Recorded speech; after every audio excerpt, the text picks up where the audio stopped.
La Gazette du Togo, une vision sur l'actualité togolaise et sur le monde.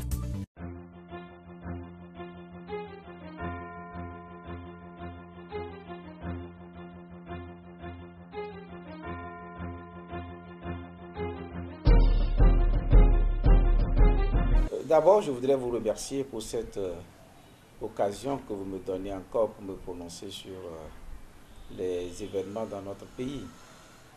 Et le 3 août, si je me souviens bien, le CAP 2015 avait organisé aussi une manifestation et où il y a eu une mobilisation assez importante et ce qui exprimait une fois encore le ras-le-bol du peuple togolais.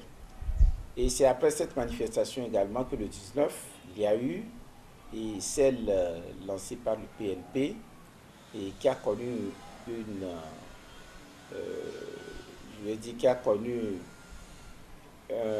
réussite totale, une mobilisation très importante.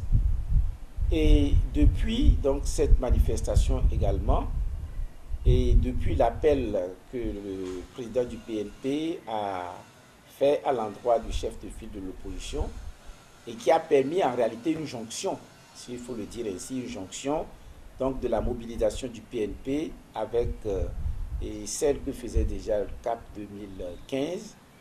Et depuis ce jour, je crois que les actions sont devenues de plus en plus déterminantes. Et autre élément qu'il faut ajouter, ce n'est pas simplement le PNP joint à CAP 2015, parce que du fait donc de cet appel, le groupe des 6 avec lesquels le CAP 2015 était déjà aussi en négociation, puisque avant cela, CAP 2015 et le groupe des 6 aussi s'étaient déjà rapprochés.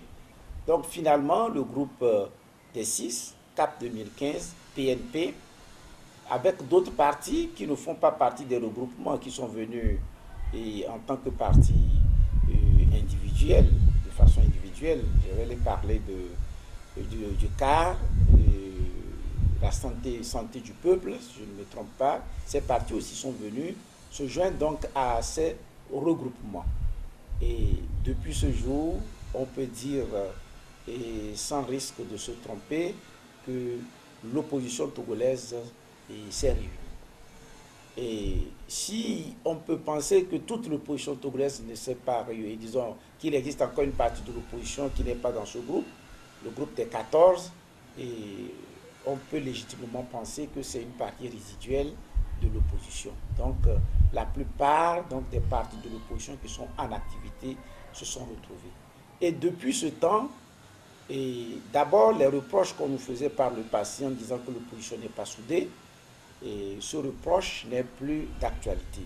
Et nous sommes convaincus avec la grâce de Dieu que ce groupe demeure un groupe solide, un groupe uni et qui conduira les actions jusqu'à la réussite définitive.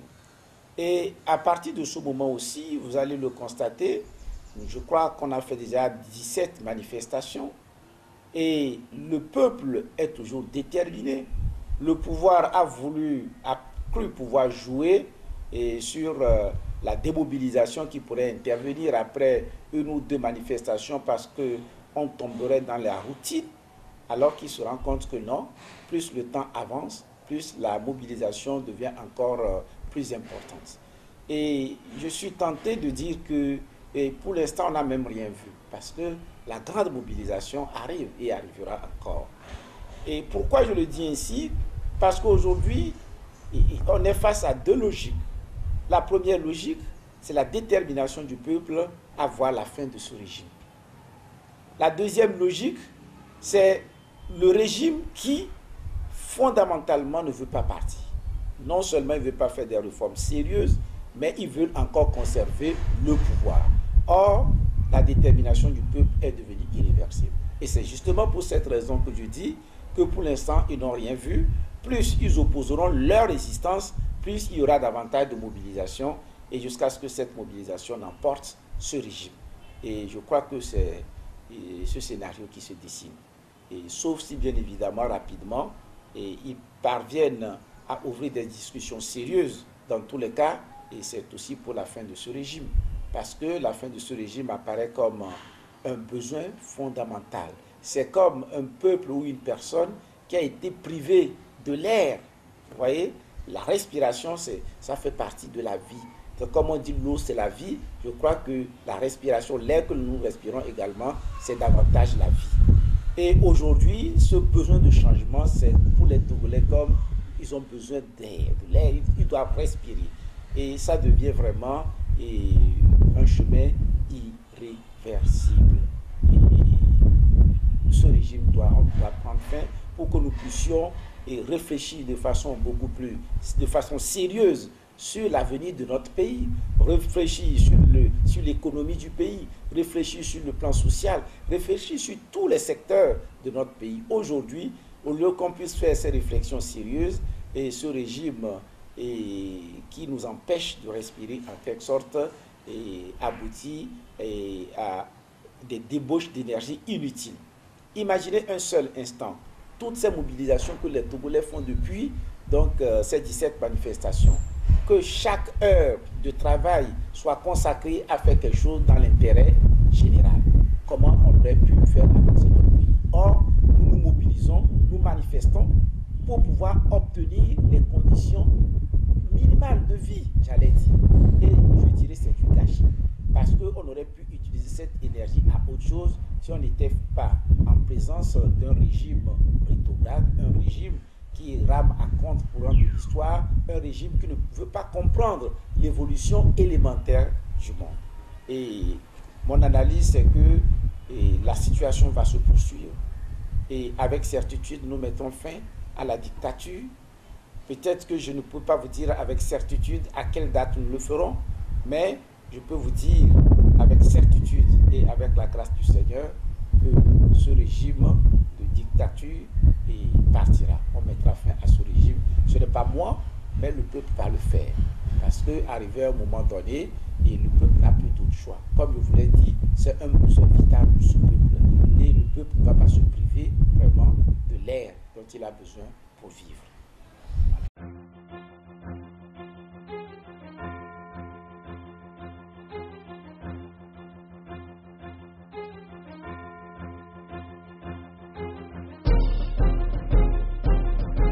Oui, il y a eu un mort et le responsable du PNP, donc nous l'ont confirmé puisque c'est un militant du PNP et l'enterrement a eu également lieu. D'ailleurs, avant l'enterrement, nous avons été avisés que l'enterrement aurait lieu dans la matinée et avant que cela ne se fasse. Donc il y a eu effectivement un mort. Et vous voyez que on ne peut pas considérer ces morts comme une fatalité, parce que cela aurait pu être évité.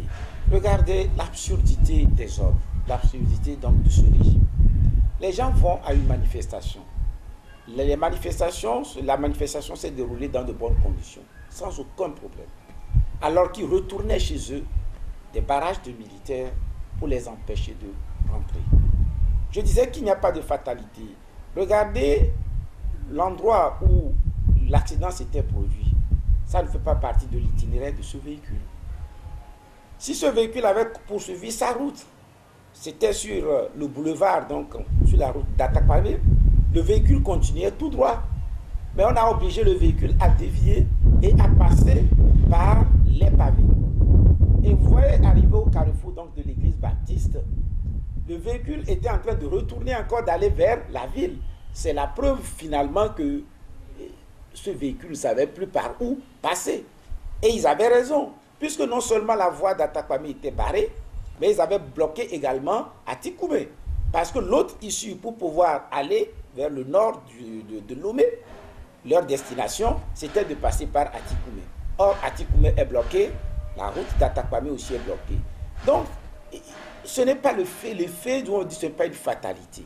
Si cela a pu arriver, c'est parce que les militaires ont bloqué la voie normale donc, du véhicule. Et on nous dira que ce n'est pas un véhicule en bon état, qui n'a pas effectué les visites, etc. C'est possible. Mais si ce véhicule n'a pas effectué les visites depuis plusieurs mois, tel qu'ils le disent depuis 2014, si je ne me trompe pas selon le communiqué, et si tel est le cas, et que ce véhicule continue pas à rouler, ce n'est pas la faute à l'opposition. c'est la faute au service de sécurité, si je ne me trompe pas, parce que ce sont eux qui sont censés contrôler même l'état des véhicules. Voilà. Mais dans tous les cas, avec certitude, on peut dire que les circonstances dans lesquelles cet accident s'est produit n'auraient pas eu lieu si le véhicule n'avait pas été dévié de sa trajectoire. De sorte que la responsabilité du régime, à notre avis, est entière sur cette question également. Il n'y a pas de fatalité, on peut éviter tout cela. Et il est temps qu'on l'évite, que le régime revienne à de meilleurs sentiments pour que nous puissions avancer. Et je crois que c'est dommage qu'on continue d'enregistrer encore des décès. Et une fois encore, nous présentons nos condoléances et nous leur disons que ces sacrifices ne seront pas faits parce qu'ils sont morts pour que les Togolais vivent mieux et nous sommes persuadés que nous obtiendrons ces conditions pour que les Togolais vivent mieux.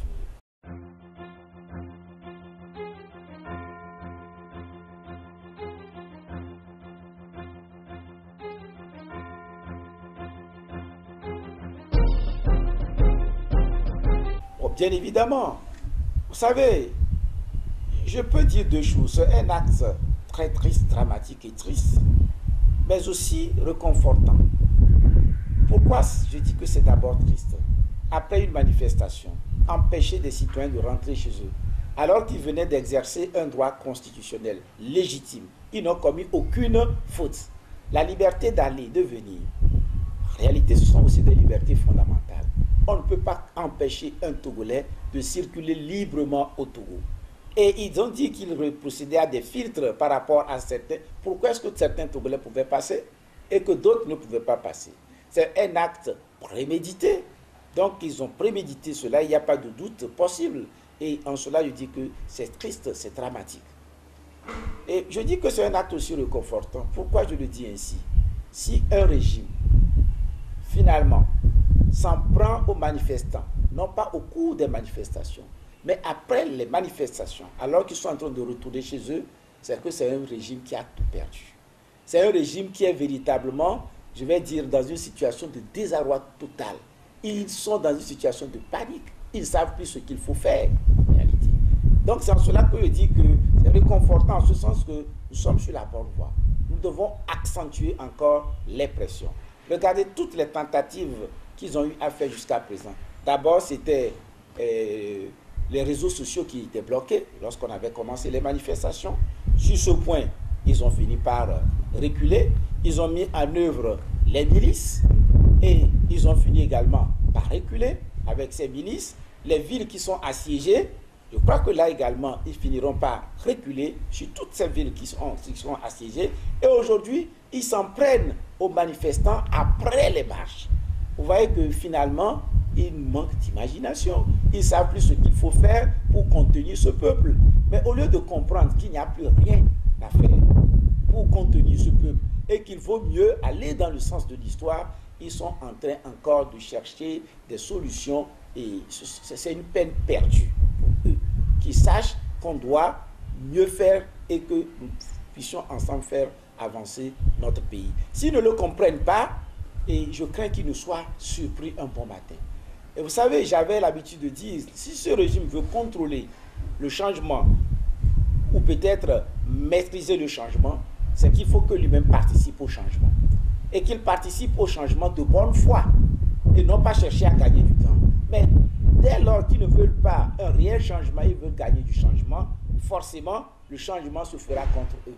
Le changement les emportera. Il n'y a pas de doute possible. Leur seule issue, c'est d'accepter le changement et d'accompagner le changement.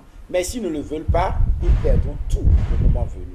Et je crois que pour des hommes intelligents, il est préférable de choisir donc cette voie, d'accompagner le changement, de le faire de bonne foi, parce qu'une fois encore, nous affirmons que nous sommes malgré tout tous des Togolais et que notre volonté n'est pas de venir écraser une partie des Togolais, même s'ils ont eu à gouverner ou bien à participer à ces régimes. Non, ce n'est pas cela. Notre volonté, c'est de créer de nouvelles conditions pour que chacun d'entre nous puisse mieux vivre, que chaque Togolais puisse s'épanouir légitimement. Mais s'ils ne le veulent pas, il n'y a pas d'autre solution, tant pis pour eux, le moment venu, ils subiront. Et nous prions le Seigneur qui nous aide à faire avancer les choses comme il se doit, de sorte que les dommages qui se produiront soient limités, surtout lorsqu'il s'agit des vies humaines.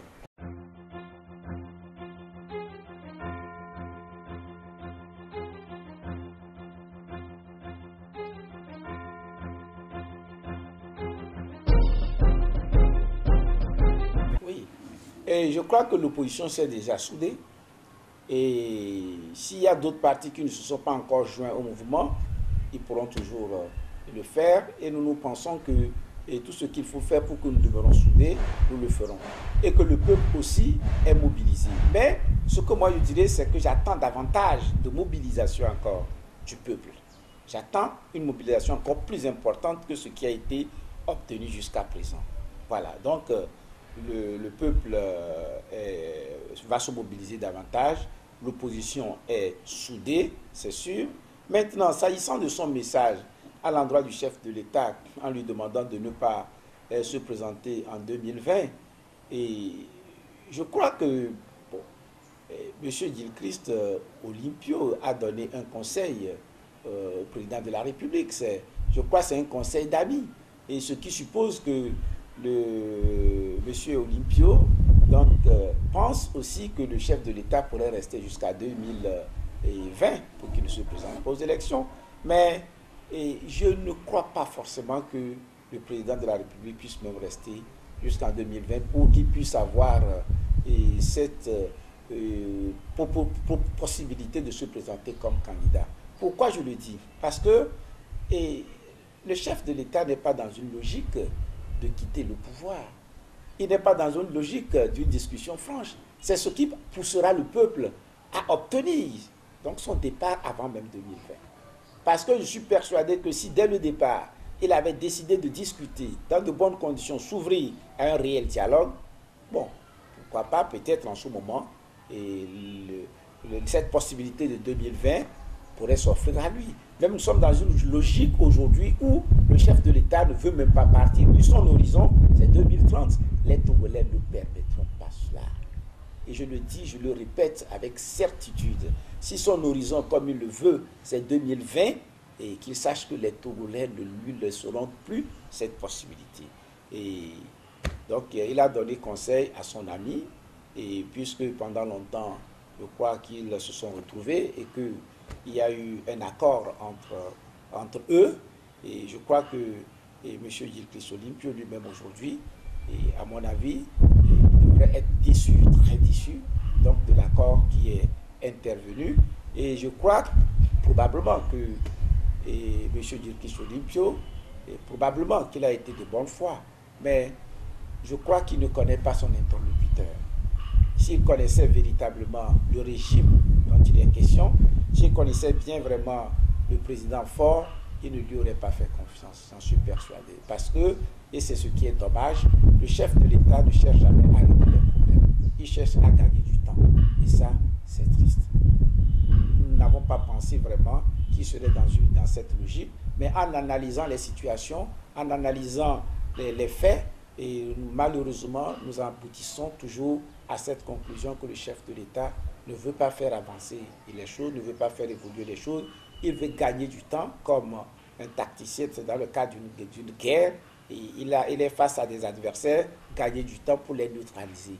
Alors que ce que veulent les adversaires, c'est la construction de notre pays. Une construction qu'on pourrait faire ensemble dans de bonnes conditions.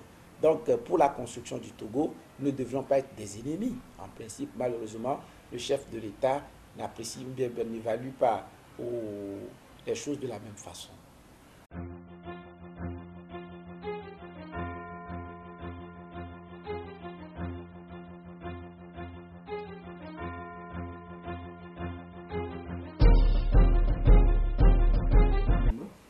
Vous savez, sur ce point, je n'ai pas de conseil vraiment à donner à M.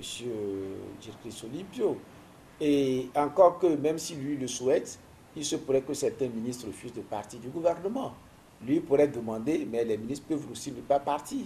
Mais à lui de savoir, vu la situation, s'il va demander à ces ministres de se retirer et que dans ces conditions qu'ils mettent ces ministres devant leurs responsabilités. Et parce que s'ils se rendent compte effectivement que leur accord n'a jamais été respecté, et non seulement cela, mais aujourd'hui, face à cette soif donc, du peuple qui veut un changement profond et que ce régime demeure totalement fermé donc, à cette évolution, et à mon sens, il faut un acte fort pour montrer qu'il n'est pas d'accord avec ce régime sur la façon de résister à l'évolution de l'histoire. La Gazette du Togo, une vision sur l'actualité togolaise et sur le monde. Rejoignez-nous sur le www.lagazettedutogo.com ou sur nos comptes Facebook, Twitter et YouTube. Pour tout contact, écrivez à contact@lagazettedutogo.com ou appelez le 92 80 88 53. La Gazette du Togo, c'est l'information en continu.